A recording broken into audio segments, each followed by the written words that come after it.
Hello, everyone, and welcome to today's live broadcast, Ion Mobility, Mass Spectrometry for Metabolomics and Clinical Research Analysis, presented by Dr. Richard Yost, Colonel Alan R. and Margaret G. Crow, Professor and Head, Analytical Chemistry, University of Florida, Director, NIH Southeast Center for Integrated Metabolomics. I am Alexis Corrales of LabRoots, and I'll be your moderator for today's event. Today's educational web seminar is brought to you by LabRoots and sponsored by Agilent. Now, let's get started. Before we begin, I would like to remind everyone that this event is interactive. We encourage you to participate by submitting as many questions as you want at any time you want during the presentation. To do so, simply type them into the Ask a Question and click on the Send button. We'll answer as many questions as we have time for at the end of the presentation. Also, please notice that you will be viewing the presentation in the slide window. To enlarge the window, click on the arrows at the top right-hand corner of the slide window. If you have trouble seeing or hearing the presentation, please click on the Support tab found at the top right of the presentation window, or report your problem by clicking the Answer Question box located on the far left of your screen. This presentation is educational and thus offers continuing education credits. Please click on the Continuing Education Credits tab located at the top right of the presentation window and follow the process to obtain your credits. I'd like to now introduce our presenter, Dr. Richard Yost. Dr. Richard Yost is the Colonel Alan R. and Margaret G. Crow Professor and Head of Analytical Chemistry at the University of Florida. He is recognized internationally as a leader in the field of analytical chemistry, particularly tandem mass spectrometry. He may be best known for inventing the triple quadrupole mass spectrometer, which 40 years later represents over $1 billion in sales each year. Dr. Yost's professional activities have focused on research and teaching in analytical mass spectrometry, particularly tandem mass spectrometry. He currently serves as the VP for Programs of ASMS and will become president in July. For a complete biography on Dr. Yost, please click on the Speaker Biography tab at the top of your screen. Dr. Yost, you may now begin your presentation. Well, good morning, everyone, or good afternoon, depending on when you're listening to this. I'm glad to have a chance to share with you some information about the research we're doing in the area of metabolomics and the use of ion mobility in that space. So let's start out with a title slide first. Everything you already know what we're going to talk about today, and a little bit of information about myself. So what are my topics today? First, let's do some acknowledgements. This is my research group at the University of Florida currently. I'm in front of the new chemistry building. And at the left side, you see the folks who have funded the research that we're talking about today. So both these deserve acknowledgement for the support they've given us and for all the hard work the students do in order to produce the science I'll show you today. So my topics. First, I'm going to give you some perspective on metabolomics and where mass spectrometry fits in. I'm going to talk about ion mobility spectrometry and FAIMS and some concepts on those to make sure that that you understand the basics of what's on there. I'll then focus on talking about ion mobility spectrometry with mass spec for separating isomeric compounds, and we'll talk about steroids, and we'll talk about vitamin D and its epimers. And then I'm going to switch over and talk about FAIMS, what I call selected mobility monitoring. And we'll talk a bit about strategies for improving FAIMS performance, the potential for point-of-care standalone FAIMS, and give you just a brief idea of how it might be used for breath analysis. And then we'll come back and summarize and try and give you some perspective. So about metabolomics and its position in the world, if you think about kind of chemical biology and the omics, we're all familiar with kind of this cascade of information in biological systems where we start with genomes, the genes, the DNA that encodes what we inherited from our parents. The transcriptomics is that it's transcribed in order to encode proteins. We study with the methodology of proteomics. And that's where a dozen years ago, before someone coined the term metabolomics, talking about the small molecules that work in the body that that do the organs and organisms. And that's kind of our focus for today. And the interesting thing about metabolomics is closest to the phenotype. It's closest to the what we are, or an organism is. And it also reflects the impacts of both the microbiome, which is increasingly important, we've come to appreciate, as well as the effects of the environment. So that's kind of our what we're going to be focusing on today. And NIH has invested heavily in metabolomics recently.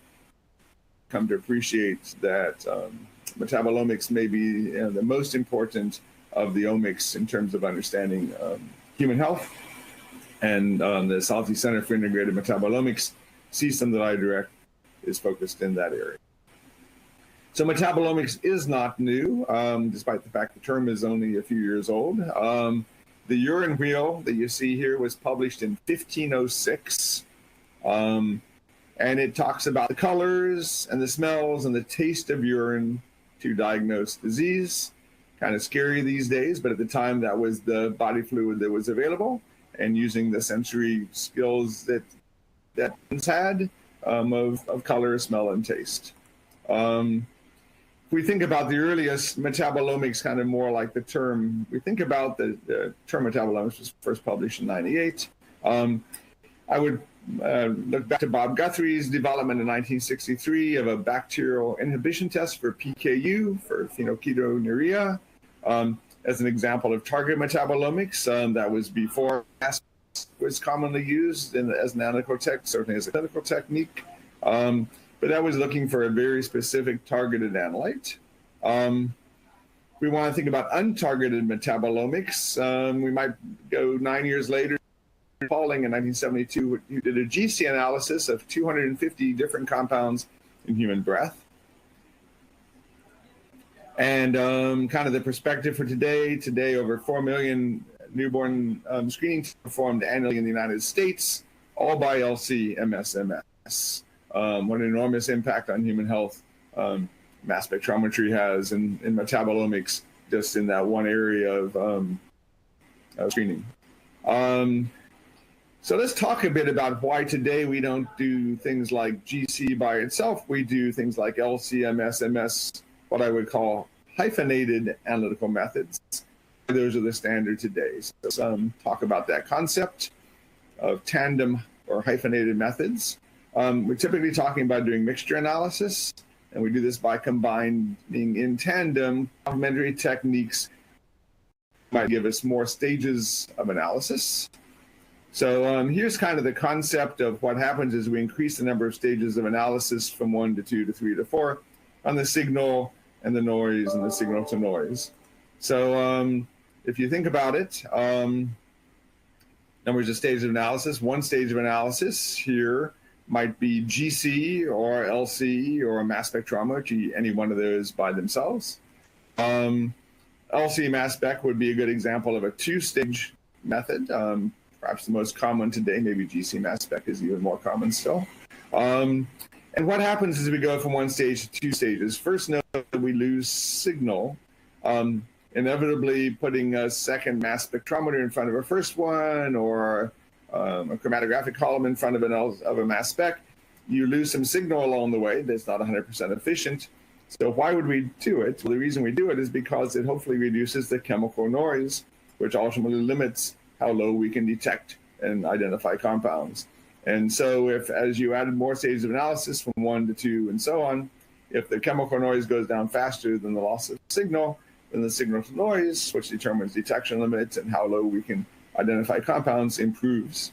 And so if you look at this graph, you'd say, well, if 2 stages of analysis is good, 3 would be even better. And indeed, we can do LC, MS, a very common method today, the most common clinical assay method, using a triple quadrupole mass spectrometer. Or we to adding a 4th stage. When would that be useful? And that might reduce chemical noise even further and give us better signal to noise and let us go to even lower levels. So that's going to be our topic today, is the role of ion mobility spectrometry in LC mass spec primarily. We'll talk about it in some other contexts as well. So IMS is ion mobility spectrometry, kind of our topic for today. So if you're not familiar with ion mobility spectrometry, the analytical method is very widely used, but that you probably didn't learn anything about back in a chemistry class. The classic way is doing this with what's called a drift tube. So you have an ion source here, feed ions into a drift tube, typically at a pressure like an atmosphere, maybe a fraction of an atmosphere. And the ions are pulled along by electric field. There's a gas present as well, and so what determines how fast the ions move is their collisional size, their physical size. Small ions move more rapidly than big ions. So if you have a mass analyzer or any kind of a detector back here at the back, as you do that, the small ions arrive first, and then over time the middle size and the larger ions. So it separates things according to their size. So if you think about putting that together in the middle of an LC mass spec, particularly if the mass spec uses time of flight, a very fast mass spectrometer, it can give you a very ideal time scale marriage, give you complete LC, ion mobility, mass spec data in real time during the chromatographic run. So think about a liquid chromatographic run, maybe on the order of 10 minutes long. And then at every point in time there, we get an ion mobility spectrum, because that takes us a little less than 100 milliseconds to get a complete mobility spectrum. That tells us the size of those ions that were formed in the ion source. And then if we're using a time of flight mass spectrometer, a complete mass spectrum takes us maybe 100 microseconds. So at every point in drift time, we also get a complete mass spectrum. So that's a remarkably powerful way to get complete LC mobility mass spectrometry data on that instrument. So a lot of the things I'll show you today is on an Agilent 6560, an LC mass spec instrument, an LC QTOF that has an ion mobility spectrometer embedded in the middle. Okay, so why would anybody do this? Why put ion mobility spectrometry in the middle of an LC mass spec instrument? First, as an additional separation stage, you can resolve compound classes that way, reduce interferences, and if you can reduce interference, you could either go to faster LC separation or perhaps even no liquid chromatography separation in some applications. You can also use that to help identify unknowns, because now not only do you know retention time and mass, you also know something about the size of the ion, and therefore the size of the compound. Something I'll show you primarily today is the idea of using ion mobility to help resolve isomers that have the same exact mass and may be very difficult to separate by chromatography. So let's talk about an example of doing that. Let's talk about using ion mobility spectrometry to separate isomeric steroids. So here's an example very familiar to many of you, the four-membered four-ring system. This is androsterone. And androsterone has an epimer called trans-androsterone. And the only difference between these two molecules is that this carbon, in one case, the hydroxyl group is behind the ring, and in one case, the hydroxyl group comes out. So this is an epimer chirality changes of just that one carbon. And those can be very hard to separate chromatographic. They're obviously not going to be separated by mass spectrometry. They have the same exact mass. Can we resolve them by ion mobility?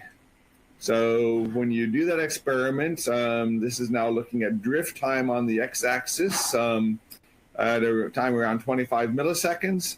You can find androsterone comes out. If you ran trans-androsterone separately, you can see it's slightly larger, comes out a slightly longer drift time. Notice that in this case, we're looking at the M+ sodium ion. These are made by electrospray. It's be mass 313. They're not resolved. That doesn't do much to help us in separation.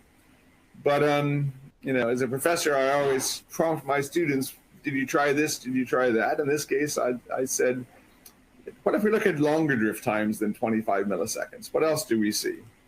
So this is that same you just saw for androsterone and trans-androsterone.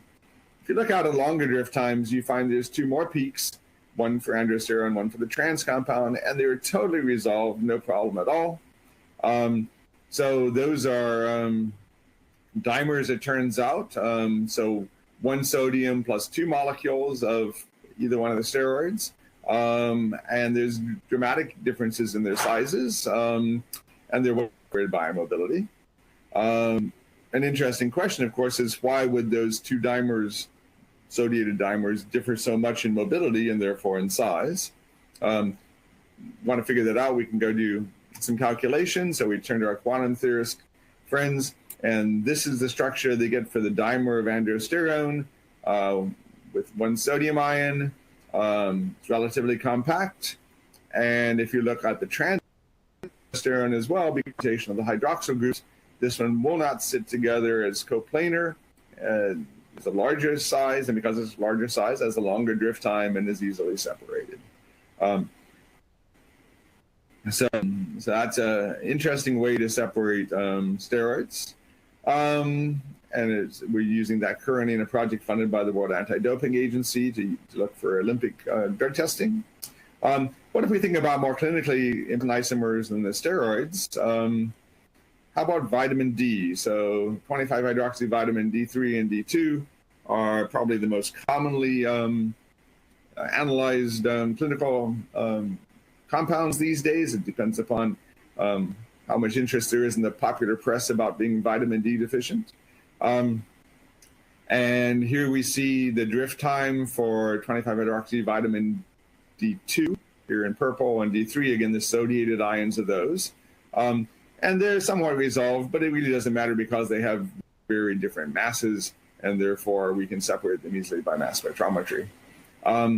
More interestingly to us for these is that both of these compounds that you want to analyze for, 25-hydroxy vitamin D3 and D2, both have epimers, just like I showed you for the steroids. That is a spot on one of the rings where there's a hydroxyl group that's either behind or in front of the plane, therefore difference in chirality in just one of those carbons.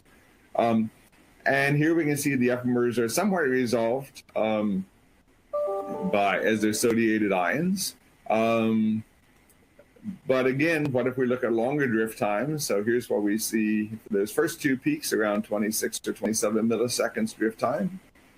If out here at longer drift times, we find that 25-hydroxy vitamin D3 itself has a second peak, and the epimer doesn't have a peak at all out there.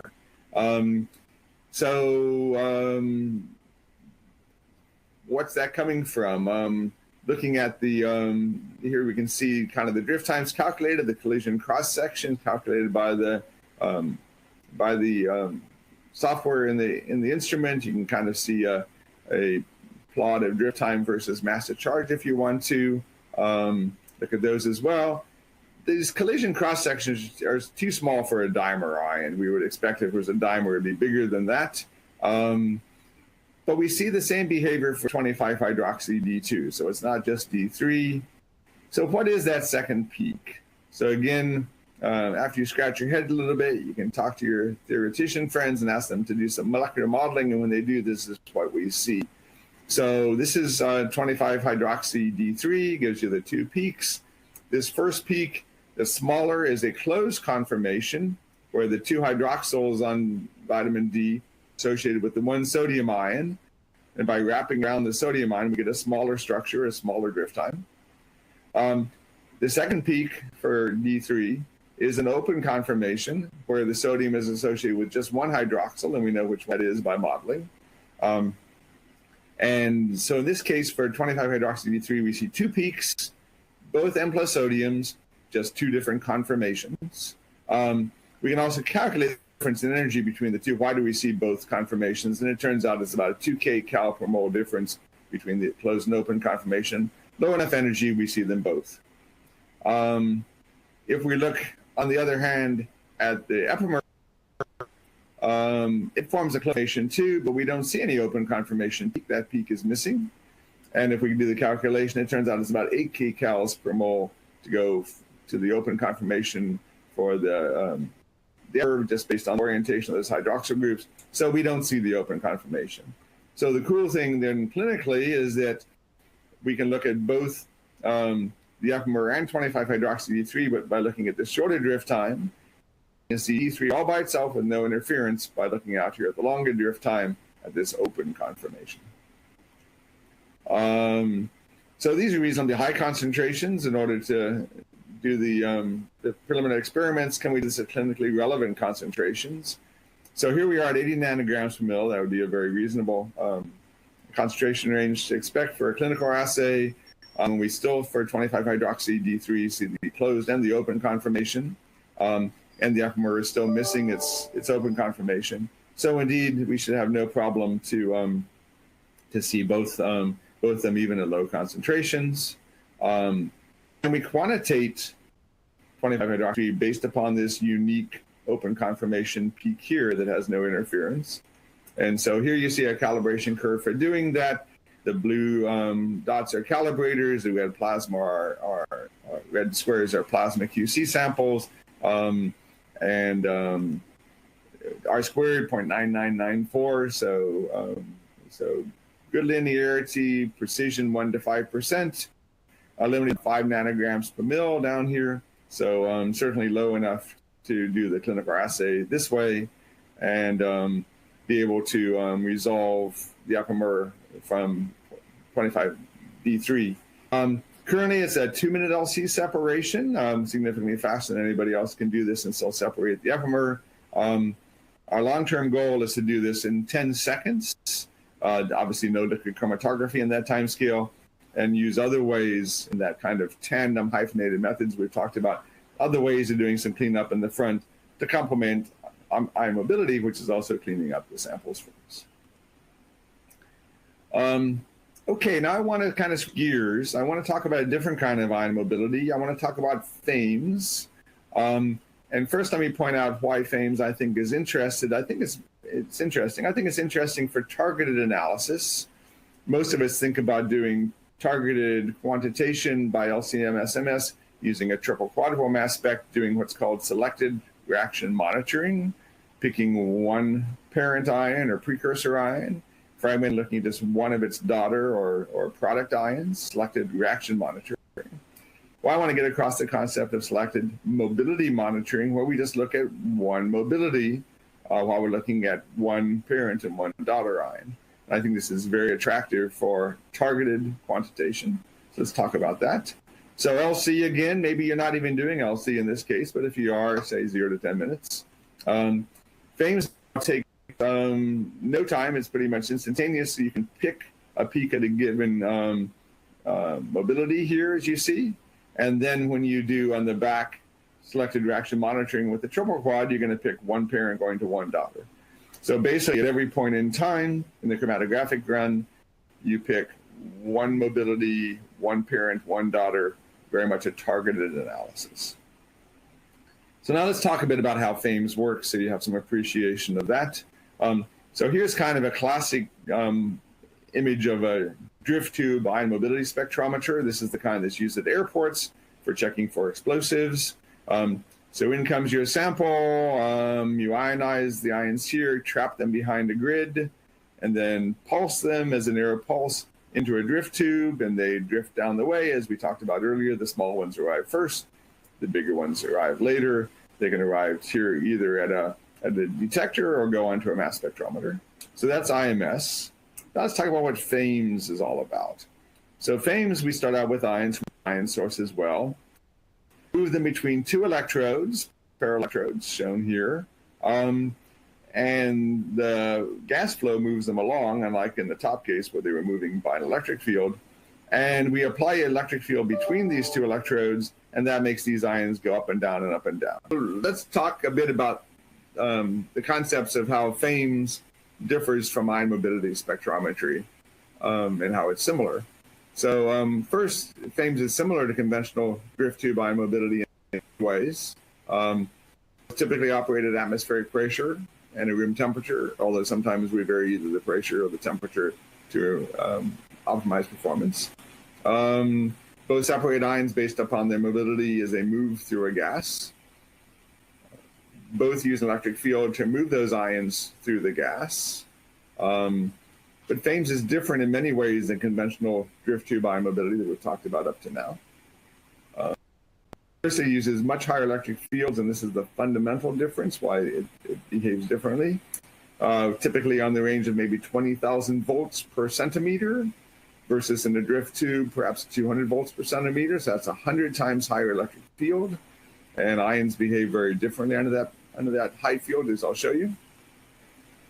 Secondly, the ions are moved pneumatically through the device. If you think the previous picture, the ions move from left to right, not by electric field, by simply gas pushing them through. The electric field is applied then orthogonally to that direction, perpendicular to that direction that the ions moving through the device. And that's different than drift tube. The electric field is time varying. It's not a constant as in drift tube, but it's a waveform, typically at a frequency somewhere around a megahertz.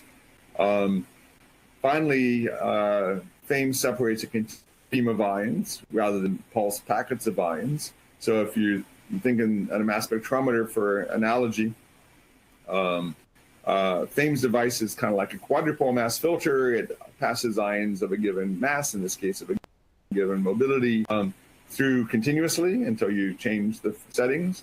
Whereas a drift tube is more like a time of flight mass spectrometer. You start out with a pulse of ions, and those ions are separated, and then you put in another pulse of ions, so it's discontinuous on pulse packets of ions. Okay, so let's go back to this fundamental difference of what happens when we have the electric field, the time-varying electric field, and ion mobility. And so first, let's think about what happens with the electric field in general. Is the drift velocity of an ion, we'll call that V sub D, is proportional to the charge over its size. That should make sense. If you double the charge on an ion, it moves twice as fast in the electric field. If you increase the size, it moves more slowly because it undergoes more collisions, and that slows it down more. So we can say the drift velocity is proportional to the electric field, and that proportionality constant is K. That K is called the mobility. And if you plotted velocity versus electric field, the slope of that plot would simply be the mobility.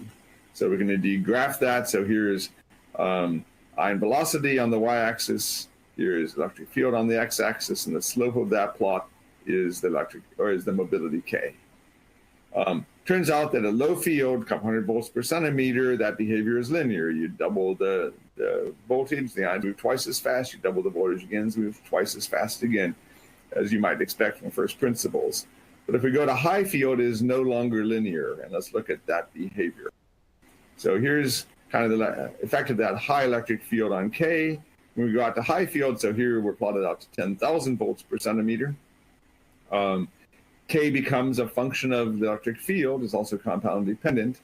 So while you'd expect this to be linear behavior like that dotted line, when we go out to high enough fields, some ions become more mobile than you'd expect. They drift faster than you would expect them to when you increase the field.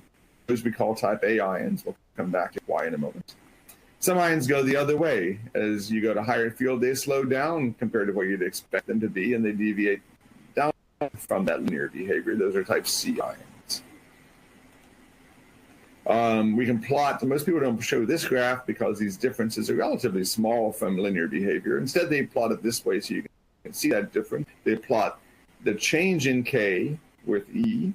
So if you follow the linear behavior, then you just a straight line behavior. Ions are more mobile as you go to high field. They deviate in a positive direction, type A. The other ones deviate negative, type C.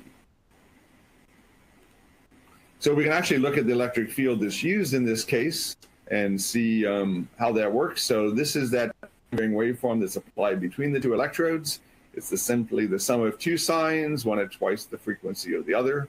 And so when the two sine waves interfere constructively, high voltage, and when they're out of phase with one another, then we get a low voltage because they destructively interfere, and that goes back and forth.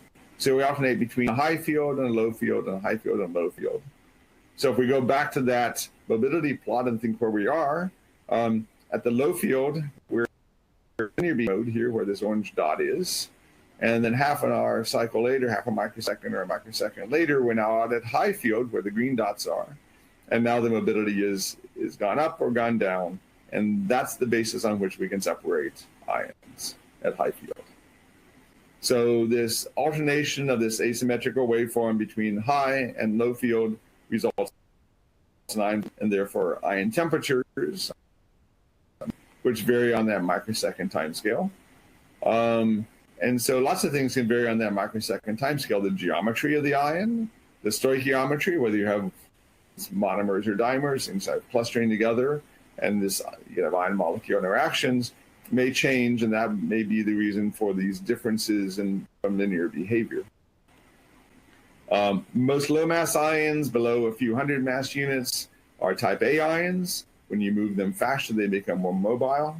Most high mass ions are type C ions. Type A ions, presumably, when they're moving slowly, they may be clustered, may be associated with other molecules, and when you speed them up, they lose those because of more internal energy. Type C ions, when they're moving slowly, may have a higher order structure, kind of be a compact structure. And when you move to higher electric fields, the extra energy deposited in them by collision can cause them to unfold. Not unfold like a protein unfolds necessarily, but unfold just a little bit, become bigger. And as they become bigger, they move more slowly. And so that's kind of the best explanation we have for A and C ions. So what's happening in the FAIMS cell? Here is, let's plot the applied waveform here. So this is one of those waveforms changing with time, taken off an oscilloscope from one of our instruments. The dispersion voltage difference between 0 and the high field is on the order of 4,000 volts, plus or minus. Then we have a compensation voltage, a DC offset on that I'll talk about. It's maybe as much as 100 volts. So we apply that to one electrode. Here's the other electrode, typically a ground. Start some gas flow there going through between the electrodes, make an ion, put it between it, and then the mobility that you would see. So this is an ion that, let's see, in the high field part moves that far. In the low field part, it doesn't move quite back as far. It's being more mobile at high field typing. And so with every cycle of RF, it's moving a little bit towards one electrode. It's being placed, in this case, towards the bottom electrode. And if you do 3 or 4 RF cycles, maybe not too much happens. But if you have thousands of RF cycles, this ion's going to get lost, go to the bottom electrode and not make it through to the mass spec. So there's this net displacement with each successive cycle of the RF. If you start with different ions that have different behaviors, type A and type C, some ions move to one electrode, some to the other, and if you set them right, some of them will go down the middle. And so the way we pick which one of these ions that we want to have come through to the mass spectrometer is by varying this compensation voltage, this DC offset, this CF or CV. And we can set that bias between these two electrodes to pick any one of those ions and let it go through to the mass spec, while all the other ions are going to go to the. So low mass ions type A tend to go towards the bottom electrode here. High mass ions type C tend to move towards the top electrode. And we can set that compensation voltage, that offset, to pass one of those ions and let all the other ions not be passed. So it's a mobility filter. That compensation voltage is compound specific. You can pick a compound you want to do. And indeed, it's ion specific. The M plus H of an ion, M plus H ion of a compound may have a very different mobility than the M minus H negative ion. The number of RF cycles we use here varies a lot depending upon the kind of FAIMS cell we're using. Some of them use as few as 200 RF cycles, so this is back and forth 200 times. Some of them use as many as 200,000 RF cycles. So if you use many more RF cycles coming through the device, it's longer, or you're running at higher frequency, or the ions are moving more slowly, so you get more cycles. Just as in a quadrupole mass filter with more RF cycles, you get better resolution. So you can vary resolution and also transmission somewhat, therefore, by controlling that. Okay, so one of the cool things we observed several years ago now, and we take advantage of a lot in FAIMS, is the effect of adding solvent vapor to FAIMS. Don't simply have the gas in that in the area between those electrodes be dry nitrogen, for instance, but let's add some solvent there. So here's, for instance, is we're looking at orthophthalic acid, the M minus H minus ion of it on a planar cell. Nitrogen, it has a compensation voltage where it passes through at 17 volts. Its peak width is about 0.39 volts. So that gives us a resolving power of 45. Pretty good. That's on the order of what most drift tube IMS instruments can. Now, if we add 14,000 ppm of isopropanol, that's 1.4% isopropanol into the gas, into the nitrogen. Now this compensation voltage jumps all the way out to 176 volts, 10 times higher. The full width half max is still pretty darn narrow. And so the resolving power now is about 300. And so that's a pretty remarkable resolving power for a FAIMS device, for any eye mobility device, moving it out of a drift tube. And it's been done in 100 microseconds as the ions travel through that device. So that's makes FAIMS very interesting as almost instantaneous separation device that could potentially have very high resolving power by using the interaction of with solvent molecules as they pass through the FAIMS cell. And commercial instruments oftentimes implement that now today. So let's kind of summarize these solvent vapor effects and important points. One is that we get dramatic CV shifts, as you saw in that last case. That improves the resolving power and the peak of the separation. It also so it increases resolution. You can better separate isomers, remove interferences, things like that. That way, it also interestingly increases sensitivity through the device, something you would not expect to get both improved separation, improved resolution, and sensitivity. But in this case, the solvated ions, being more massive, seem to survive much better going through the device. Our interest in this is partially that this makes this very attractive as a device for breath analysis, since our human breath is saturated with water vapor, and water has this solvent effect for you. So, so that's one of the areas that we have a lot of interest. So we've done a lot of FAIMS applications. We've used FAIMS with Tandem aspect for things like vitamin D and steroids, kind of in parallel to what you saw with the drift tube. Generally speaking, the drift tube is very attractive with these because you know what's going on. You can predict the behavior. But FAIMS is attractive as being a smaller device that could be used for targeted analysis. We're also interested in FAIMS as a standalone device for a point-of-care clinical device, ultimately, and for its ability to do breath analysis based on the improved performance of having water vapor present along with the ions. One of the things that we have in mind is using FAIMS with Tandem Mass Spec for method development in the lab, and also for laboratory confirmation of data you might take in a fieldable standalone FAIMS device. So we have a variety of applications that we're looking at. For the breath side, one is a breathalyzer for THC. So for states where marijuana has been legalized now, you can, it's legal to use it, but it's not legal to drive under the influence, much as it may be legal, or is legal to drive, to drink alcohol is not legal to drive under the influence. So a breathalyzer for THC would be one very attractive application. Another one would be early screening or routine screening for disease biomarkers in the breath. So I think standalone FAIMS has got an awful lot of interest on top of FAIMS combined with mass spec for the same thing with eye mobility. So let me just wrap up by kind of showing you an example of using this for breath analysis. This is research tied to ultimately making a breathalyzer for marijuana use. We can't do that on campus at the university. And indeed, you can't even smoke a cigarette on campus. So a student walks off campus, across the street, smokes a cigarette, comes back and breathes into the mass spectrometer. Here you see the individual breaths. This is a planar FAIMS device, dispersion voltage 4,000 volts, set at a CV to pass a particular set of ions. So that's 3 breaths in 1 minute. This is 30 minutes after smoke. You go look at the mass spectrum in that peak, and when you do that, you see it contains nicotine and cotinine and not much else. So the FAIMS has done a nice job of cleaning. Even though we have no chromatography here, this is real-time analysis. Can you see THC, the compound you care about, looking for in order to help states monitor driving under the influence, after smoking marijuana, cigarette, or ingesting it? This happens to be a hemispherical FAIMS cell, this particular spectrum. So this is THC, M plus H.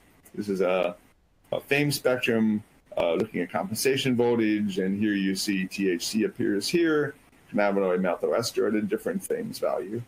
So suggest that we may be able to do that well enough. And indeed, here is a calibration curve looking for THC on this hemispherical FAIMS cell. It's a log-log plot. Looks nice and linear. And based on Beck's work, this would be the level present in breath after about 2 hours after smoking a cigarette, and we can easily get down to those levels. So, so that's an interesting future area, I think, to watch for FAIMS as a breath analysis device.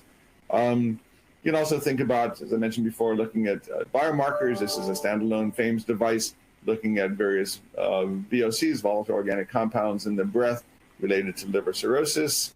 So here's 2-pentanone, 2-butanone, indole, and 2-pentanone and indole, so positive and negative mode.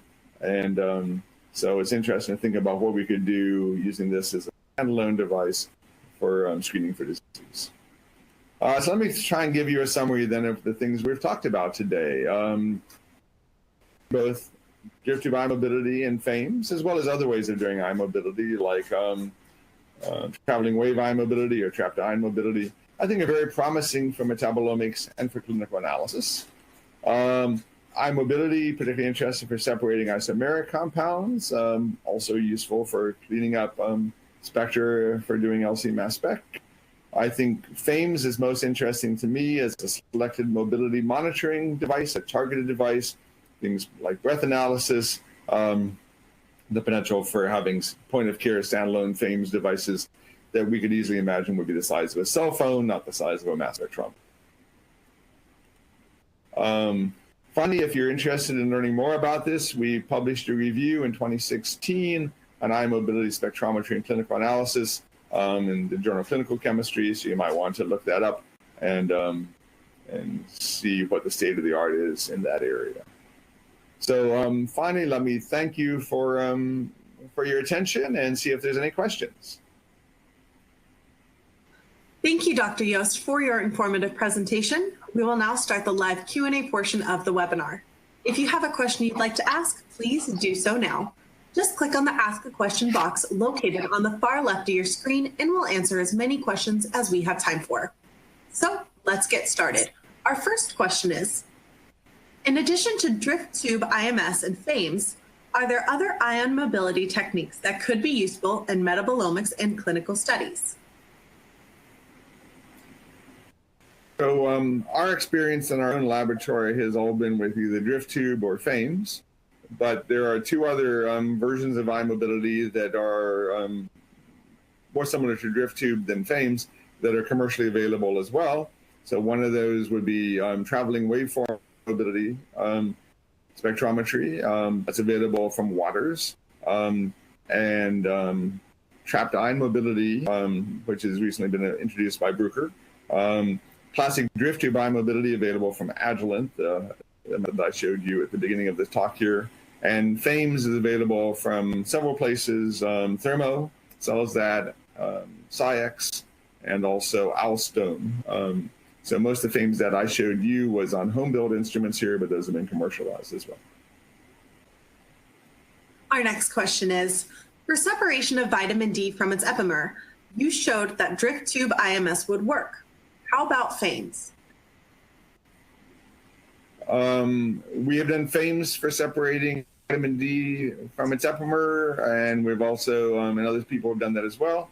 So I think that, that's certainly attractive as well. Most of our work currently uses eye mobility, but drift tube, but I think FAIMS is promising as well. And Dr. Yost, it looks like we have time for one more question. You showed that sodiated steroid isomers can be resolved by IMS as their dimeric ions. How about proteinated steroids, as would be formed by APCI? Okay, so if you do electrospray for many steroids, you'll see proteinated as well as sodiated ions. If you do APCI, you'll only see the proteinated species, typically. Generally speaking, the proteinated species do not give good separation. Either they don't form dimers like the sodiated ones do. The proteinated don't separate and don't give you much separation in size. So generally speaking, we find cationization is better. And so a lot of work in our lab is dedicated to finding the best cations for cationizing things to make their ion mobility give us better separation. Thank you again, Dr. Yost. Do you have any final comments for our audience?